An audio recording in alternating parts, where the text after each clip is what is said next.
தமிழக வெற்றி கழகத்தினுடைய கொள்கை தலைவர்களில் ஒருவராக இருக்கக்கூடியவர் தந்தை பெரியார் அவர்கள்.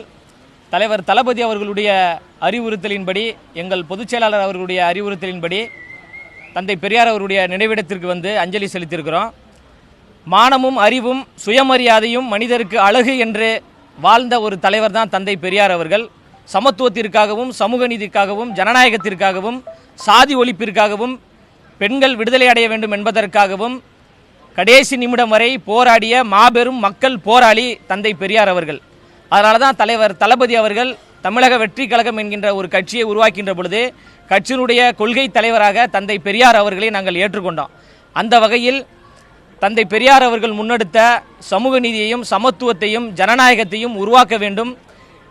உயர்வு தாழ்வு இருக்கக்கூடாது, ஏற்றத்தாழ்வுகள் இருக்கக்கூடாது, பிரிவினைகள் இருக்கக்கூடாது, எல்லோரும் சமம், எல்லோருக்கும் எல்லாம் கிடைக்க வேண்டும் என்பதுதான் தமிழக வெற்றி கழகத்தினுடைய ஒரு நோக்கமாக இருக்கிறது.